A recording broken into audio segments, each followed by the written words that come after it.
legalisefreedom.com. Why are we here? Where do we come from? Where are we going?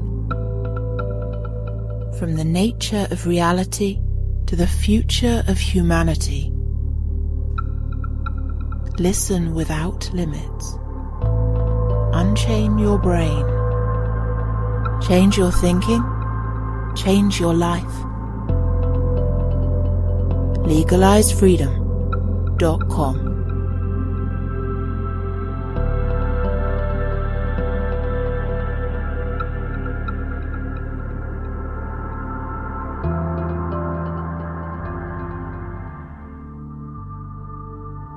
Greetings and welcome once again to legalisefreedom.com. I'm your host Greg Moffat, and my guests today are Phil Escott and Ben Hunt, who join us to discuss freedom of choice in food and health, and the individual's power to shape their own future in an age of crisis.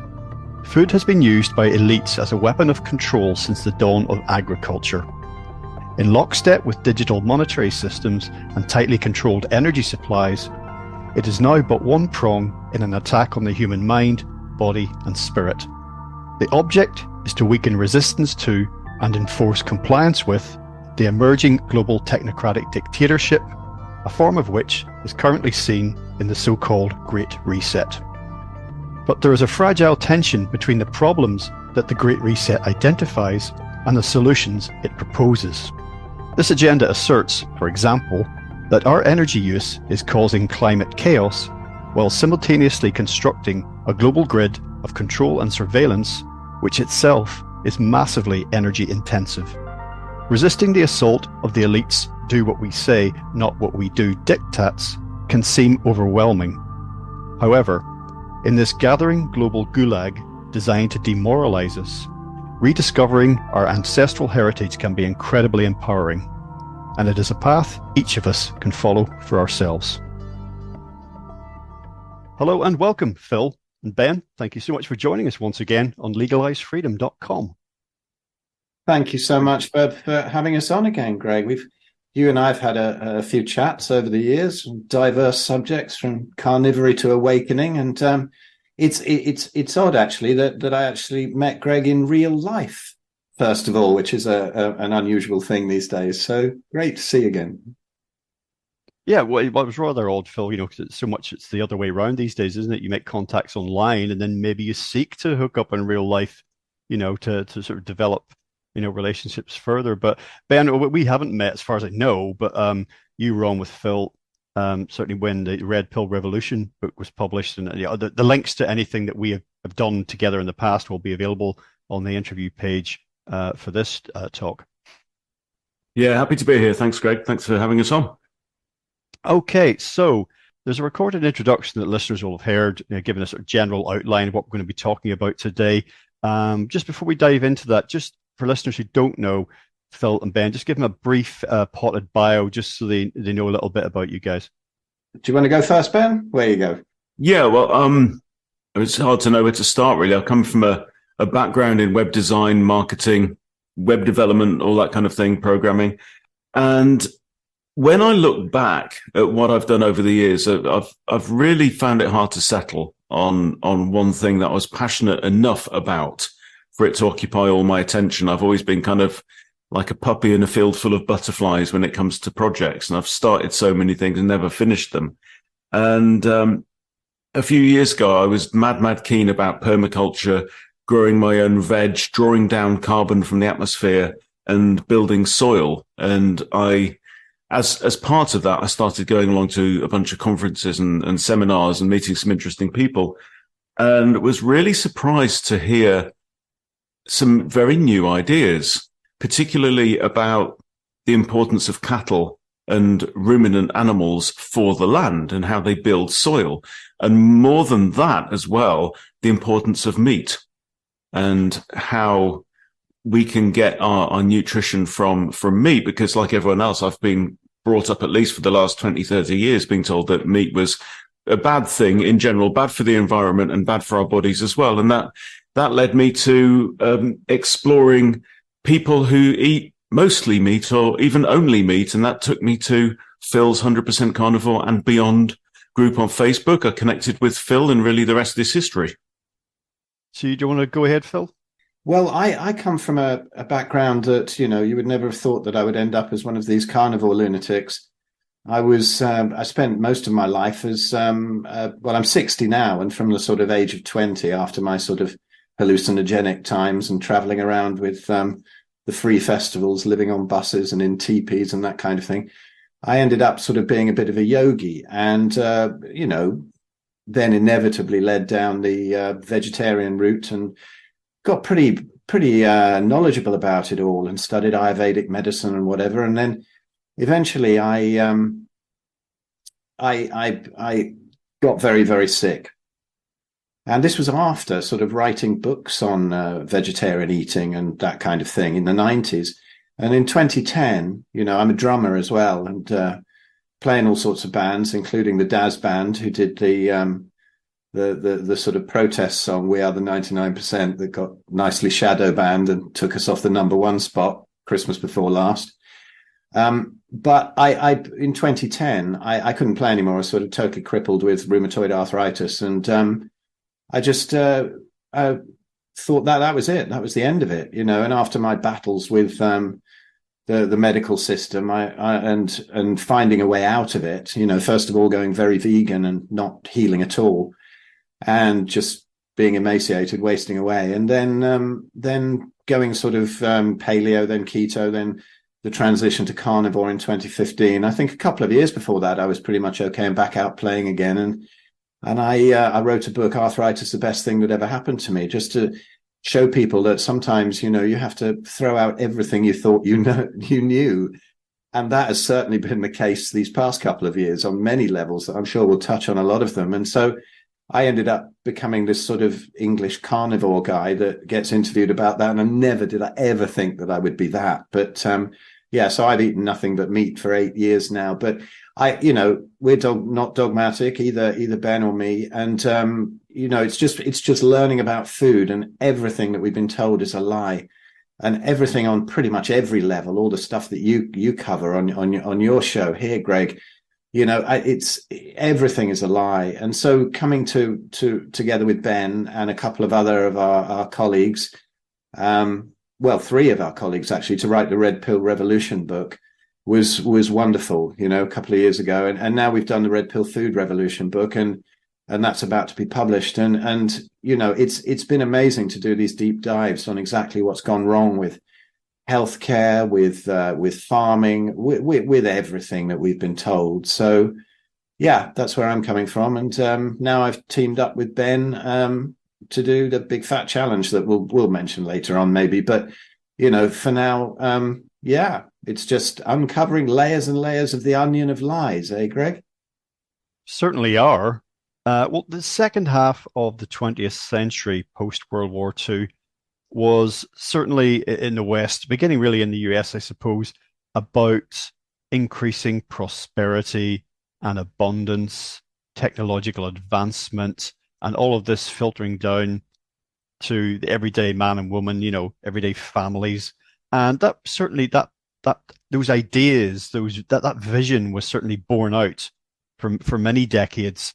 It began to falter very, very slightly, I think, maybe in the 70s with the oil shock and whatnot, and gathering environmental concerns. But in the 80s, it was morning in America again under Reagan, and off we went. And that carried on more or less through to the early part of the 21st century. But growing voices of concern about generally orientating around environmental issues started talking about was the general path that we were on with industrial civilization, was it sustainable?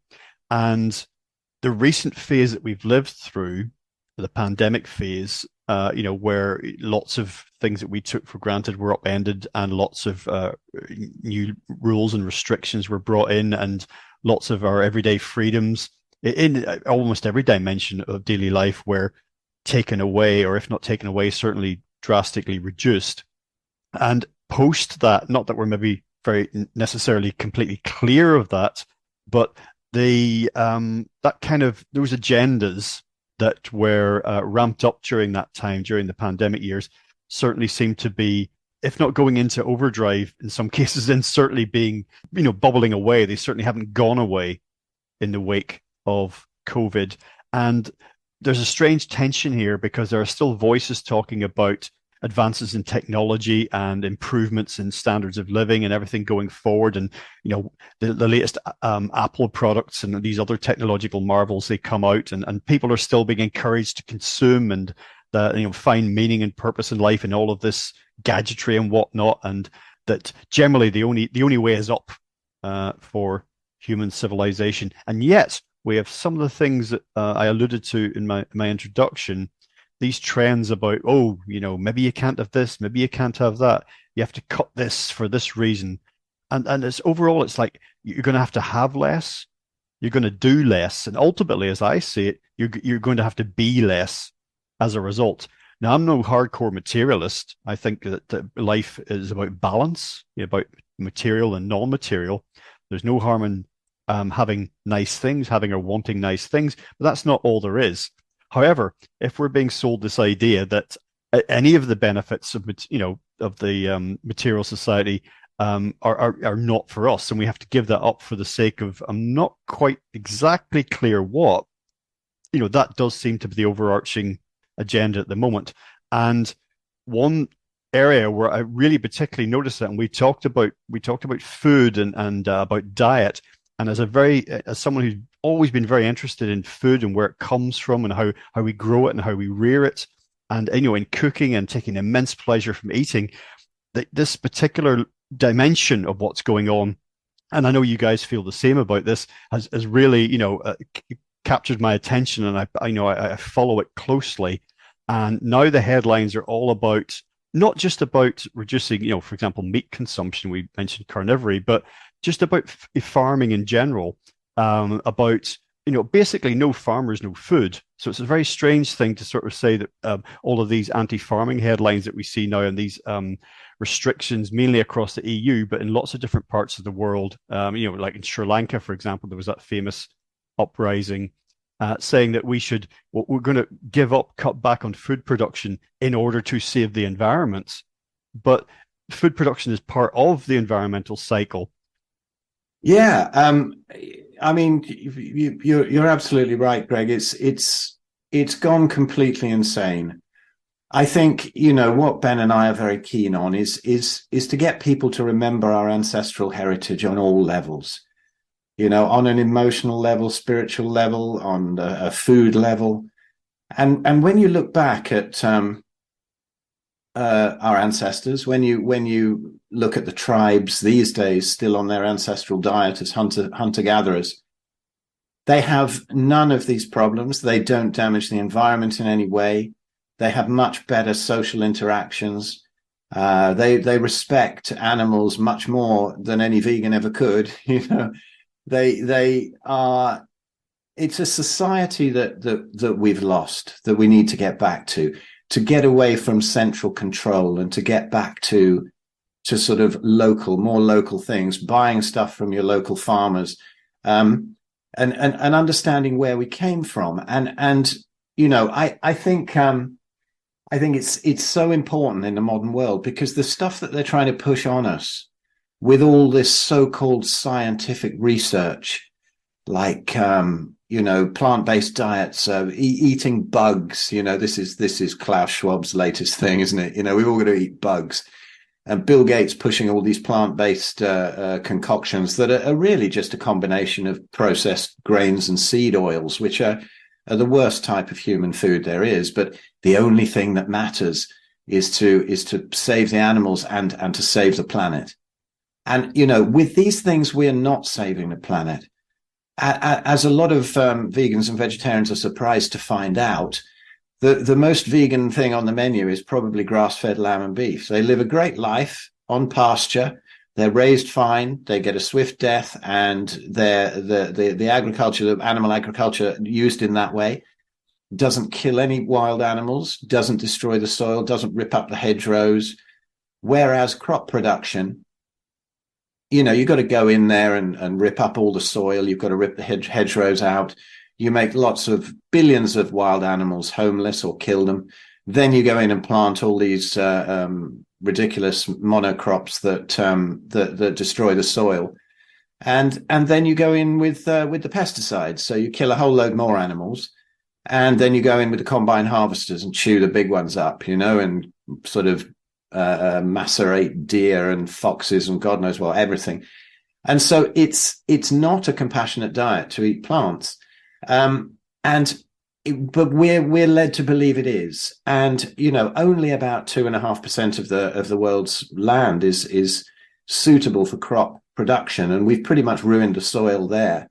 Whereas sort of, I think, 30 odd percent or no, 20s, I can't remember, is suitable for grazing.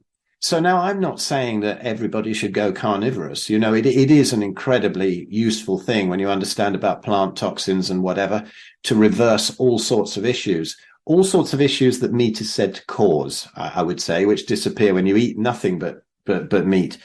So we've been completely misled. And I think it's one of the prongs of their attack of their depopulation agenda. And, 3 years ago, I realized everyone was pretty stupid, who was bringing out all these guidelines.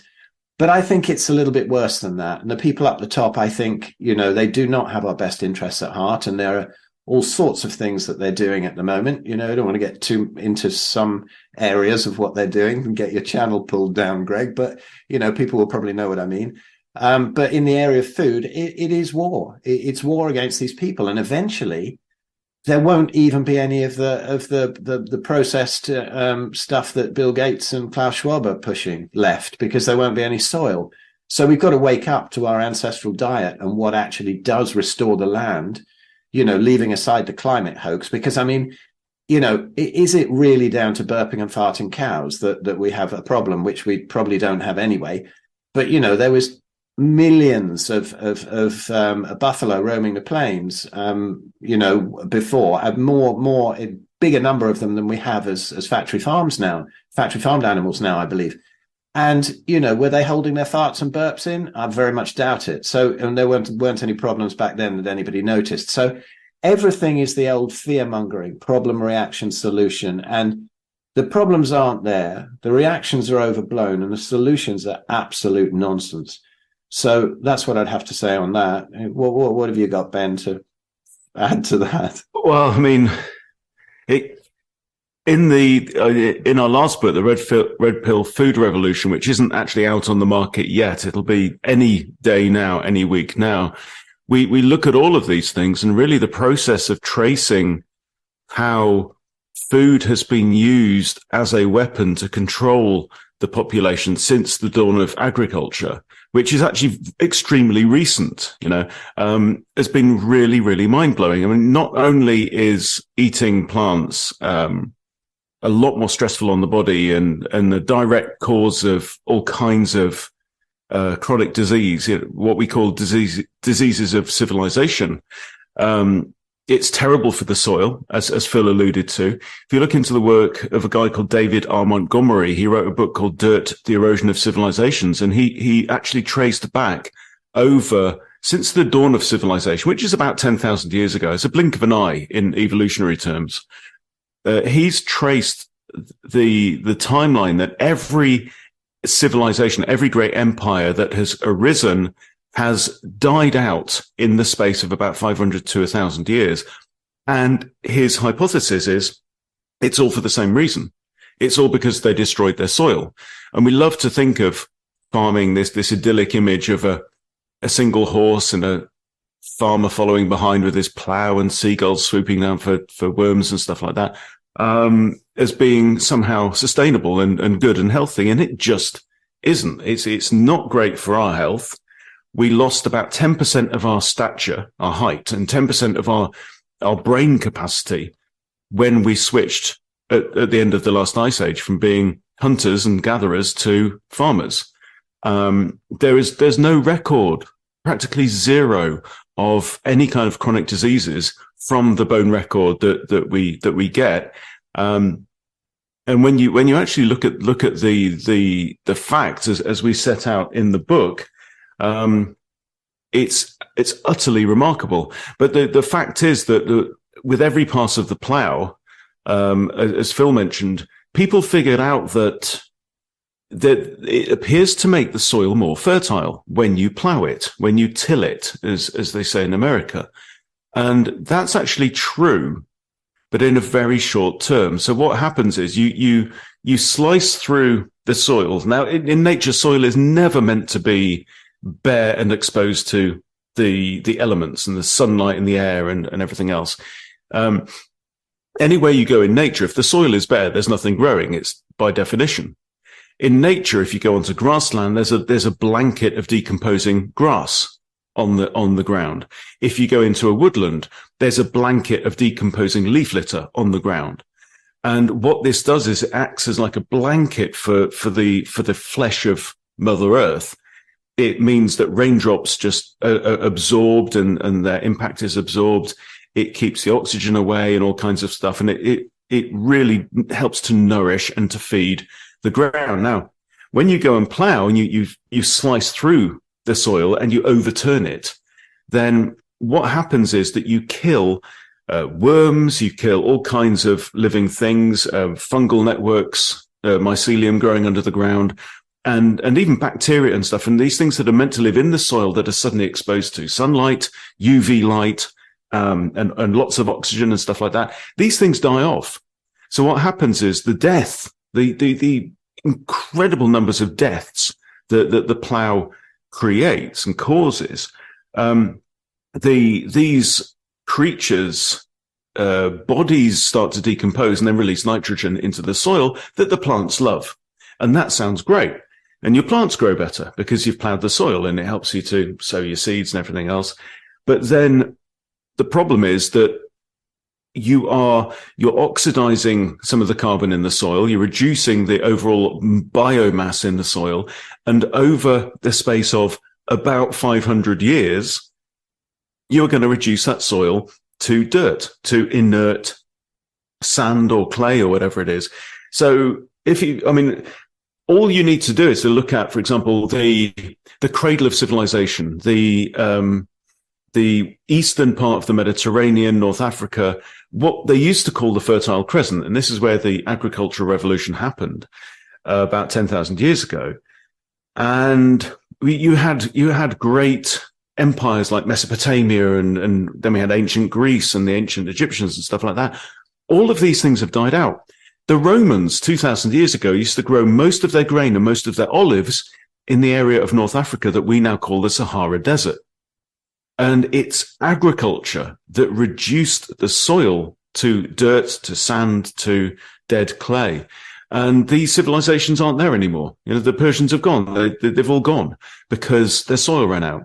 And the Romans had to keep expanding their empire because they were literally running out of soil. They had to occupy other places to make soil. So the idea of agriculture being green and healthy is complete nonsense. And yet it's still pushed as the way to go. And another really, really fascinating area that we can get onto as well is actually the ethical and the spiritual side of us being told that we should eat grains and sugar and all of this, the food pyramid, the healthy eating plate, whatever they did, they reinvent it for every generation. But when you look at the facts, in the cold light of day, I think it's absolutely unequivocal that the shift to basing the majority of our diet on plants has come at a catastrophic cost in every aspect of human existence. The only one that's really benefited is that because you can extract so many more calories from an area of land using agriculture than you can from having wild animals roaming and going out and hunting them, that it created wealth, it created richness, it created inequality, and it was the foundation of human society as we know it, because previously we were pretty much limited to about one human being per square mile of land, because that's all nature will support in her natural patterns. But then when you start extracting, we're talking about like 2,000 plus times more calories that you can get from farming than you can from hunting. So it's a no-brainer in economic terms. But that then led us really into a kind of arms race to see who could reproduce and have the most kids and create the most people, and then create armies and go out and destroy other people to nick their land. And that's really led to where we are today. And it's all happened, like I say, completely in the blink of an eye. Well, in terms of eating plants or, nuts or fruits, within the hunter-gatherer paradigm, some of those things, different diets in different parts of the world at different times, but some of those things are being consumed. People are eating apples from trees, and they're eating nuts and berries and whatnot as they find them where they go. But the point is, within that structure, that that isn't agriculture. They're finding things that are just growing in the wild anyway as they move from place to place. So they hunt animals, they fish, they trap, animals, whatever it happens to be. And here's an apple tree. Here are some blackberries, whatever it happens to be, and that can form part of their diet. So that's completely different. So just talking about eating things other than meat and fish or dairy, within that earlier paradigm, then these things were just naturally occurring. So there, in terms of environmental impact, that wasn't really there. Whether it was animal products or whether it was plant products, these were things that were part of the natural, the part of the biosphere that humans themselves were part of. And we moved around that space and found what we needed to survive. And those animals, some of those animals were preying on others, some of those animals were eating some of those plants, and every now and then some of the human beings might fall prey themselves to a superior predator, but it was part of a system that was kind of self-sustaining. Absolutely, yeah. And we talk about this at great length in the book. We actually go through what life would have been like in the Paleolithic. The bare facts are that, yeah, we absolutely gathered local and seasonal vegetables. Actually, vegetables didn't really exist, but like you say, nuts, soft fruits, even grass seeds. There's evidence of humans in the late Paleolithic gathering grass seeds and doing that. But the evidence of tools to process grains is very, very recent compared to evidence of tools for processing meat. So yeah, we absolutely did do it. And what's interesting is that at that time of year, when the grasses are in seed, when the soft fruits appear, when the nuts appear, so we're talking from the summer through to the autumn, that is also the time of year when it really, really made a whole lot of sense for you to store some body fat for the winter. And fruits, for example, are loaded with sugar, and that is extremely addictive and compelling. So yeah, if we'd have come across a bush full of ripe berries that we knew were safe to eat, we would have absolutely filled our boots. There's no question about it. We would have gorged on these things. We'd have got an insulin spike, which then tells your fat cells to store as much as they can. There's an excess of like omega-6 fatty acids in grass seeds as well, which do a similar thing, tell your fat cells to store as much as they can. And that would have actually been a really, really useful survival trait for us, helping to load up that body fat to give us energy through the winter, and also to give us some insulation through the winter. But the key thing is that those same foods, like nuts, for example, can be very high in oxalates and other anti-nutrients and toxins. The sugar itself is very high in deuterium and stuff like that, all stuff that we've explored. But the fact is that in the natural breathing in and out, the yin and the yang of the solar year, your body would then have stored a lot of this stuff, including the toxins in your fat cells. But then over the winter, as you burn the fat off, you get up every day, you go behind the bush and have a wee, and you excrete some of these toxins every day. So you cleanse throughout the winter. The problem today is you've got people eating 70% of the current American diet is made up of stuff with practically zero nutritional value whatsoever.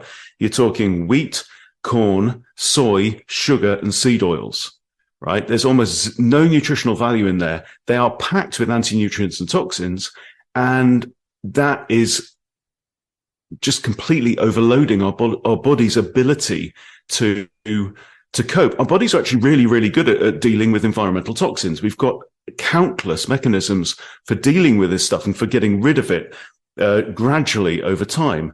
But when you're going and you're guzzling half a gallon of soda that's loaded with high fructose corn syrup, your body's processes that have evolutionarily 99% of our time, we were hunters and gatherers. It's only very recently that we've switched to drinking Coca-Cola. And there's no way our bodies have been able to adapt to it. So we are literally completely intoxicated by sugar and by seed oils, which by rights, it just stuff is not fit for human consumption. And we can go on and on about this stuff. It's all in the book. It's absolutely fascinating when you step back and look at it and realize, hang on, the food that they are telling us is healthy, the diet they're telling us is healthy. And then you look around and almost 50% of the American population is now obese. So clinically dangerously fat. We're being told that 1 in 2 of us are going to get cancer in our lifetimes if you were born after 1960 now. Type 2 diabetes is going through the roof. Alzheimer's is going through the roof. Heart disease is going through the roof. And these things were almost unknown in the 19th century. And nobody talks about this stuff.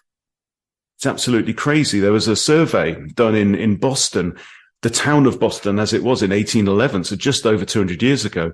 And they listed the cause of every death in the town in that year. And I don't think there was one heart attack. Even if you include everyone that was listed as sudden death, that's like 2.5%. And now heart disease is the number one killer. So something's gone really, really badly wrong. But just like the soil, you don't notice the soil dying off slowly, generation after generation, because our lives are relatively short and we don't really make a record of this stuff. But again, our health has absolutely plummeted in the last 150 years in particular, since we started making our food using industrial methods and to prioritize profit margin over nutrition. But nobody's really talking about it. And it's absolutely clear as day that our governments, our leaders, just don't care. And they are continuing to push us further down that path. So what we say to people is, you cannot wait for official anything to change its mind and to change its policy and to start giving you advice that's going to be good for you. You have to accept the brutal fact that the powers that be don't give a toss about your health. In fact, they probably profit more if you get sick, because then you pay twice, because you have to pay for all the pharmaceuticals as well. So it's really quite a kind of a shocking black pill moment. But then the flip side of that is that you realize, actually, so, okay, if the bad news is that no one is going to come and save me and look after my health, and it's all down to me, well, the good news is it's all down to me, and I can do something about it. And that's the message that we're trying to take out and let everyone know before it's too late. Yeah, can I jump in and expand on a bit what Ben said there, because absolutely spot on. And I speak to a lot of people, a lot of clients who I help out of sort of autoimmune conditions, other chronic diseases, and the results that I see when they go fully carnivore are just spectacular. I can't believe it. And why is this? It's because there are no toxins in meat. There are none. I mean, the vegans and a lot of the mainstream people say there are tremendous toxins in meat. There are no toxins in meat. There's hormones and antibiotics and things that we inject them with, but you should be buying your meat from farmers who don't do that. But even so, the worst meat is nowhere near as toxic as organic veg. Did you know, for example, that there are 136 known human carcinogens in an organic Brussels sprout? That's before they put the glyphosate on. So you might as well buy the non-organic ones, because there's just 137 toxins. The least toxic veg has about 60. These things are not eaten. Stalks and leaves are not eaten by tribes. They'll eat tubers. They'll eat, as Ben says, nuts and berries in the autumn, in season when they occur. But then again, in the northern climes, they don't. You know, the northern people, they eat basically 100% meat. And even down at the equator, I had a wonderful lady called Mary Ruddick on my podcast, the Red Pill Buddhas podcast, and she got very sick from veganism, was bedridden. Now she just travels around and she fixed herself with carnivory. Now she just goes around and stays with all the tribes. And, you know, Africa, the Amazon, the Arctic, even in the Amazon and Africa, there's, you know, they don't eat many plants. They don't find them that often, and they're only used as starvation food when the hunt fails.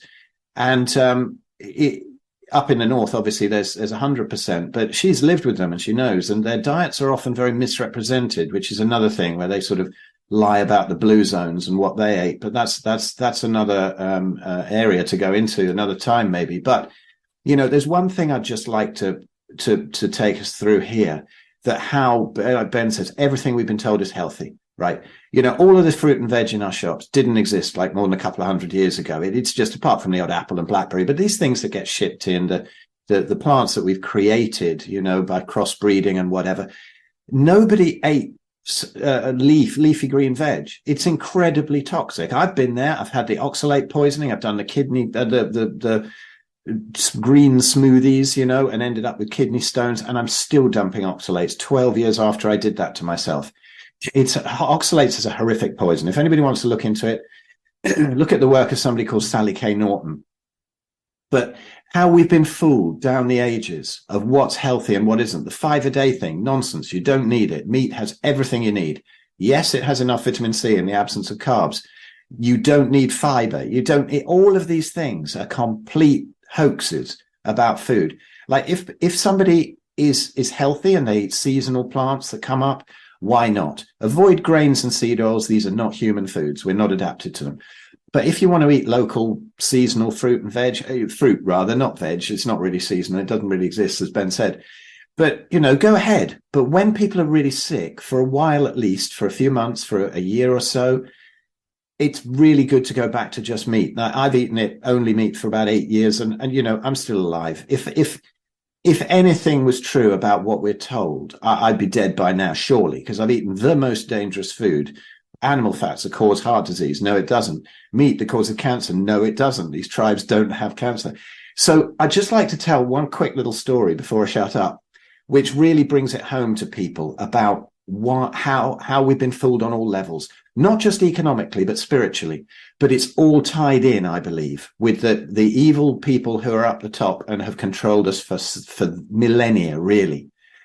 So in the 1800s, there was a young girl called Ellen G. White, and she was part of the Seventh-day Adventist Church.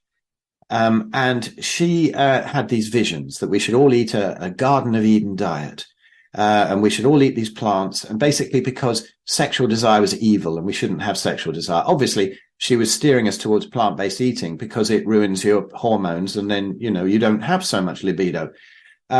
Anyway, her family, as she started producing these pamphlets and books, her family hired this young boy, I think he was 10 or 12 at the time, to do the typesetting and help her out with these things. He got brainwashed. He grew up and ended up with a load of cereal companies in the Midwest. And his name was Harvey J. Kellogg.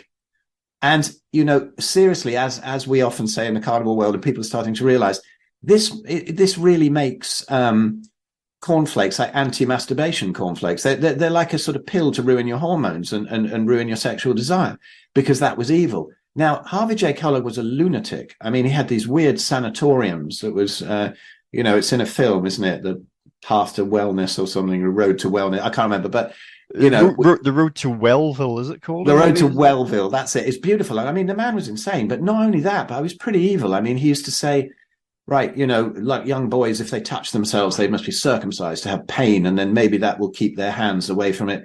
And girls should have sort of caustic substances put on there, and if that doesn't work, they should actually have, you know, have female circumcision performed. And the man was mad. And as we walk down the cereal aisle now, knowing this, you have a completely different view of what's going on. And this has been used as a control through the spiritual side, through the economic side, through the rulers. You know, they all eat meat, and let them eat cake. And this has been there forever. The gladiators that were fed all these oats and whatever to make them fat. They weren't ripped, muscular guys like you see in Hollywood. They were fat bastards that could take a lot of sword cuts, and they were expendable. They were slaves. And all this stuff has been romanticized. So on all levels, we've been horrifically fooled, and everything is upside down. So, there we go. There's a few ways that we've come into it in the economic and spiritual tomfoolery. That concludes part 1 of our interview. Part 2 will be available soon in the subscribers area at legalisefreedom.com. legalisefreedom.com